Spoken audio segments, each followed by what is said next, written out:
बिस्मिल्लाहिर्रहमानिर्रहीम। अस्सलाम वालेकुम नाजरीन। अब कल ये हुआ कि पार्लियामेंट की राहदारियों के अंदर एक ऐसी फ़िरौनियत भरी मिसाल पेश की गई और गर्दन में वो जो सरिया होता है उन एलीट क्लास के जो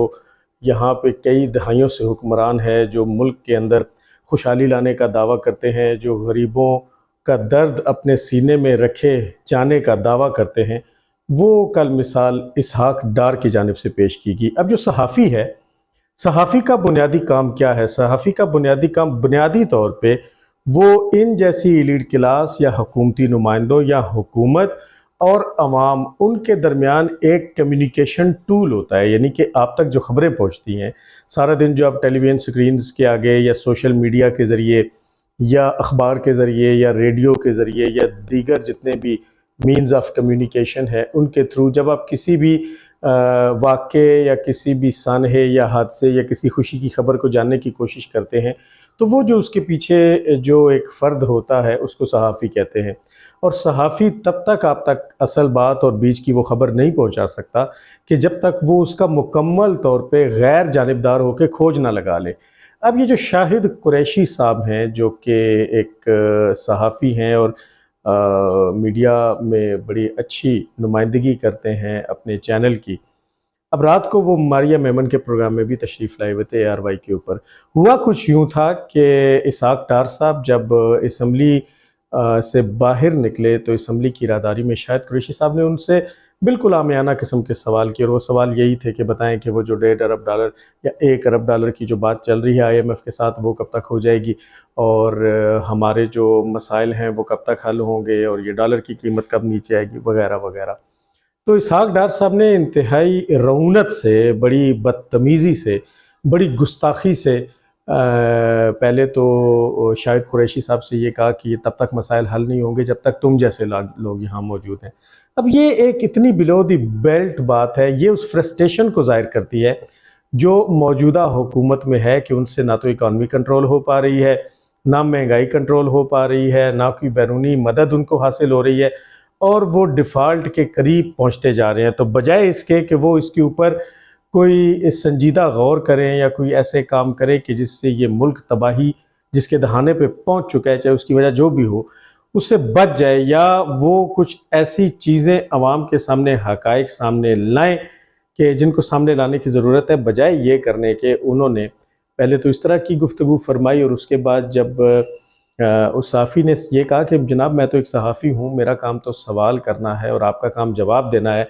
और मेरे होने या ना होने से पाकिस्तान के मसाइल या पाकिस्तान की इकॉनमी या मईशत को क्या फ़र्क पड़ सकता है। तो उस पर इसहाक डार साहब मज़ीद आग बगोला हुए। ये वही इसहाक डार साहब हैं जो जिन पे करप्शन के बेबहा मुबैना तौर पे इल्ज़ामात हैं और जिन पे मुबैना तौर पे ये भी इल्ज़ाम है कि उन्होंने पाकिस्तान के ख़जाने में से लूट मार करके दुबई के अंदर अपने टावर्स भी बना रखे हैं। ये वही इसहाक डार साहब हैं जो बड़ा अरसा मफरूर भी रहे हैं और अब बहरहाल वो एक अंडरग्राउंड मुआहदे के ज़रिए दोबारा पाकिस्तान के वजारत ख़जाना पे कब्ज़ा जमाए बैठे हैं। तो जब शाहिद कुरैशी की जानिब से ये सवाल किया गया तो उन्होंने उसे धक्का दिया। अब उसमें कैमरा जो है वो हिलता हुआ नज़र आ रहा है और उसके बाद उन्होंने अपने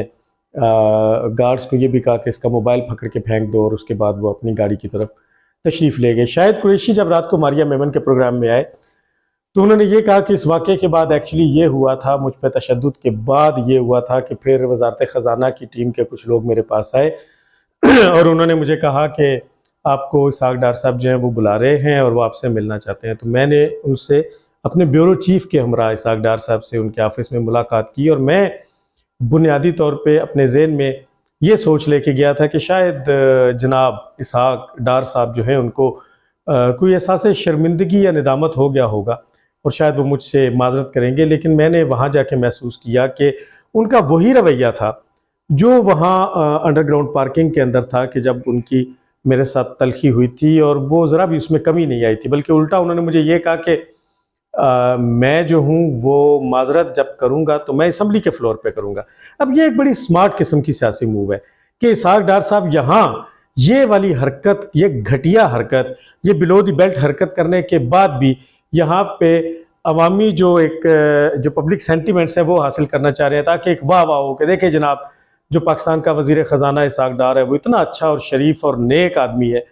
कि उसने एक गलती की, एक सहाफ़ी के साथ मामूली सी तल्ख़ कलामी की, और उसके बाद वो असम्बली के फ्लोर पे, जो कि अवामी नुमाइंदों का फोरम है, गोया अवाम के दरमियान आके वो माजरत कर रहे हैं। तो ये बुनियादी तौर पे फ्रस्ट्रेशन है, ये रवैया है, ये वो एलीट क्लास है जो अपने आप को समझती है, जो अपने सिवा खुद को कीड़े मकोड़े समझती है, जो ये भूल जाते हैं कि वो खुद चोर हैं, वो खुद सबसे बड़े माशी दहशत गर्द हैं, जिनकी वजह से पाकिस्तान की आवाम दिन ब दिन महंगाइयों में पिसती चली जा रही है। ये अभी जो यहाँ स्टूडियोज़ में भी मेरा पसीना बह रहा है, ऐन इसी वक्त ये तमाम लोग ठंडे कमरों में हैं, ये रात को ठंडे कमरों में सोते हैं, इनकी बिजली भी नहीं जाती, इनका पानी भी कम नहीं होता, इनकी गैस भी ख़त्म नहीं होती, ये बिल भी अदा नहीं करते, इनको पेट्रोल भी मुफ्त मिलता है, इनको तमाम पर्क्स एंड प्रिविलेजेस भी हासिल हैं। जहाँ पे इनको मकान मिलता है वहाँ पे चिड़िया भी पर नहीं मार सकती, इनको सिक्योरिटी मिलती है, प्रोटोकॉल मिलता है, इनको VVIP लाउंजेस मिलते हैं, इनको बड़े ख़ास किस्म के फल और सब्जियां और गोश्त और खाने और खाबे जो हैं वो हर वक्त दस्तयाब होते हैं। और दूसरी तरफ वो आवाम है कि जब वो उनसे सवाल करती है अपने साफ़ी नुमाइंदों की सूरत में तो वो जवाब ये देते हैं कि आप जैसे लोगों के होने की वजह से पाकिस्तान जो है वो तरक्की नहीं कर रहा, और आखिर में वो उन्हें धक्का मार देते हैं और सिक्योरिटी से ये कहते हैं कि इन्हें फेंक दो, इसका मोबाइल फेंक दो। शर्म का मकाम है, इस पर शर्म करनी चाहिए, शर्म से डूब मरना चाहिए। ये वही इसहाक डार साहब है जो जब पाकिस्तान के दोबारा से वज़ीर ख़जाना बने थे तो इन्होंने ये फरमाया था कि डॉलर जो है वो 200 रुपये से नीचे आएगा और पेट्रोल इतना नीचे आएगा, और ये वो सारी जो बड़के मारी थी। अब इस वक्त जो डॉलर की सूरत हाल है, इस वक्त जो पेट्रोल की सूरत हाल है, इस वक्त मुल्क की जो माशी सूरत हाल है वो आपके सामने है। और इसहाक डार साहब ने वो आजकल खामोश पैगाम देने का बड़ा रवाज है, आपको पता है, बड़े बड़े इदारों के जो हेड्स हैं वो बड़े बड़े इदारों के हेड्स को खामोश पैगाम देते हैं। तो गोया इसहाक डार ने भी पाकिस्तानी अवाम को ये खामोश पैगाम दे दिया है कि ये जो कुछ है ये इस वजह से है कि पाकिस्तानी अवाम यहाँ पे मौजूद है। अगर पाकिस्तानी अवाम ही पाकिस्तान में ना हो तो पाकिस्तान तरक्की करेगा तब कि जब इसहाक डार की फैमिली, बीवी बच्चे, बहन भाई, माँ बाप, उनके समधी समदने और सारा ख़ानदान यहाँ पे मौजूद होगा तो शायद पाकिस्तान तरक्की करेगा। और अगर यहाँ पे पाकिस्तानी होंगे तो पाकिस्तान तरक्की नहीं करेगा। अफसोस का मकाम है, शर्म का मकाम है। कल एक और मूव ये भी हुई कि पाकिस्तान के एक बहुत ही नामी ग्रामी डाकू, नामी ग्रामी चोर, नामी ग्रामी करप्ट, जिसने इस घाट घाट का पानी पी रखा है, चौधरी गुलाम सरवर खान टेक्सला वाला, उसने पहले तो आपको मालूम है कि उसको गिरफ्तार किया गया, उसका मौजूदा ताल्लुक PTI से था और ये इमरान खान के दौर में वज़ीर हवाबाजी भी रहा। ये वही शख्स है कि जिसके एक बयान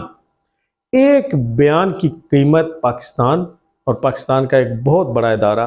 पाकिस्तान इंटरनेशनल एयरलाइंस PIA आज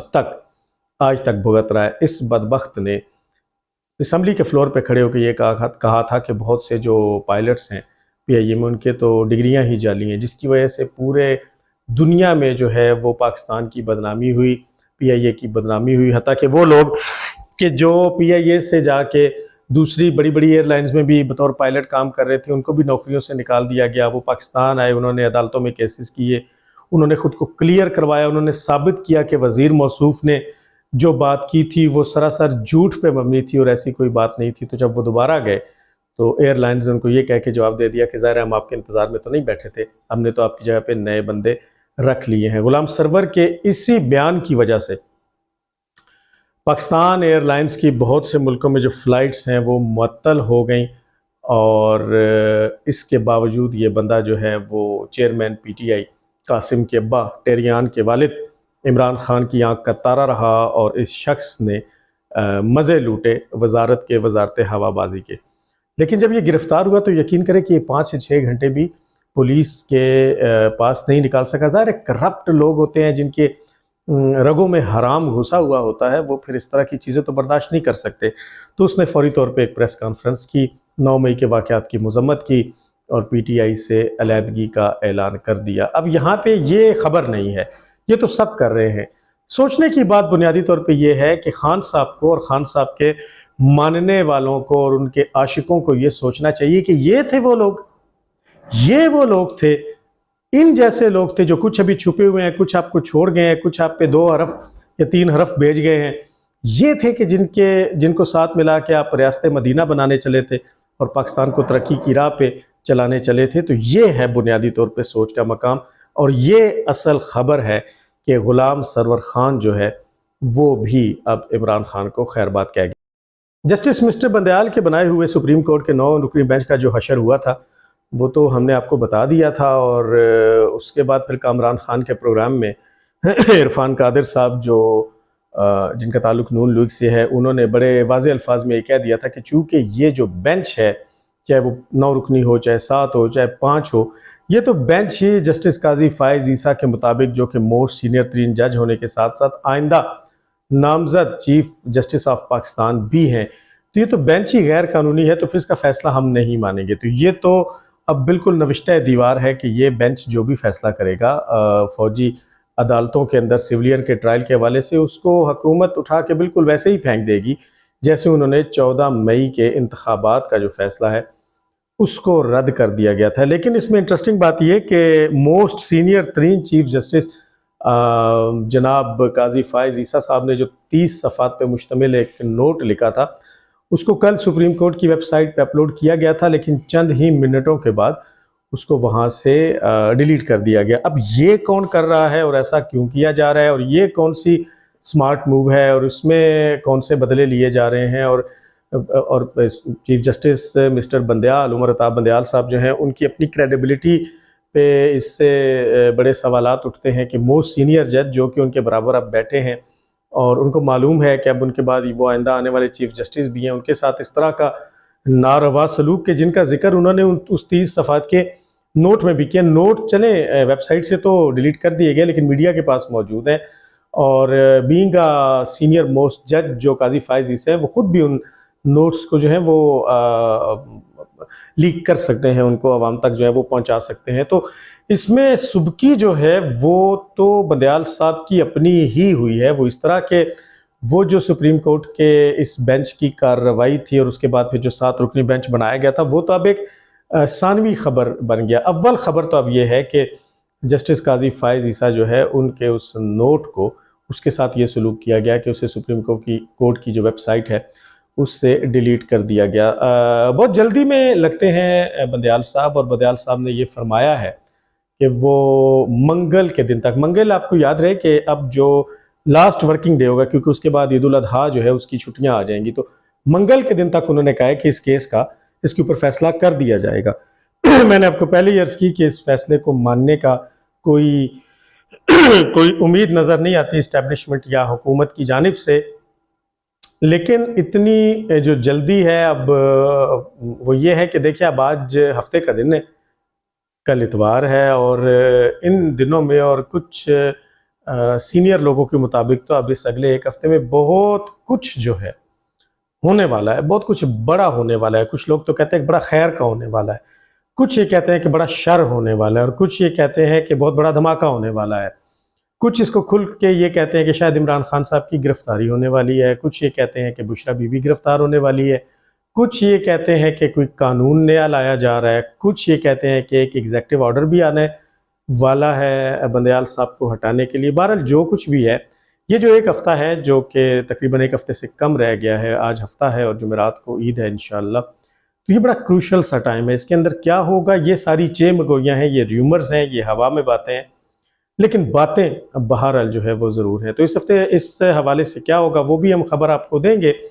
आखिरी अफसोसनाक खबर वही कि दाऊद हरकुलिस के मालिक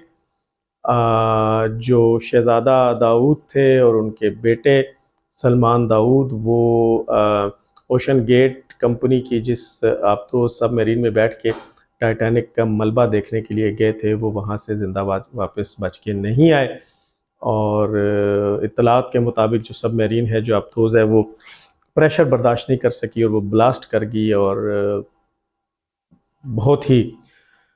अफसोसनाक बात यह है कि उसके अंदर मौजूद जो 5 सवार थे, वो भी, उनके जो अजसाम हैं, जो जसद खाकी हैं, वो टुकड़ों में बट गए। तो कफन और कब्र भी जो है वो नसीब नहीं हो सकी। बहुत इंदोनाक वाक़या है। इस फैमिली ने पाकिस्तान की बड़ी खिदमत की है, पाकिस्तान के बहुत से लोगों को रोज़गार मुहैया किया है, वेलफेयर के बड़े काम किए हैं, हॉस्पिटल्स के हवाले से बड़े काम किए हैं, और पाकिस्तान की इकानमी में इनका बड़ा हिस्सा है, ये बहुत बड़ा सानिया है। तो दाऊद फैमिली के साथ एक दिली हमदर्दी का इजहार करते हैं। पाकिस्तान के लिए एक बहुत बड़ी अलमनाक ख़बर है। अल्लाह ताला लवाहिकीन को सब्र जमील अता फ़रमाए और इन दोनों बाप बेटे की मग़फ़िरत फ़रमाए, उन्हें जन्नतुल फ़िरदौस में आला मकाम अता फ़रमाए, उनके गुनाहों को माफ़ फ़रमाए और वो जो भलाई के काम यहाँ दुनिया पे करके जो नोहे इंसानी के लिए गए हैं, उनके सदक़े में उनकी कबूलियत के एवज़ उनकी मग़फ़िरत फ़रमा दे। दुनिया से सब ने जाना है, हर हाल में जाना है, कुल्लु नफ्सिन ज़ायक़ातुल मौत, लेकिन ये है कि ये जो अलमनाक हादसा जिस अंदाज़ से हुआ, इस पे हर ज़ी शऊर आदमी जो है वो अश्कबार है। अगले व्लॉग में इंशाअल्लाह आपसे दोबारा मुलाकात होगी।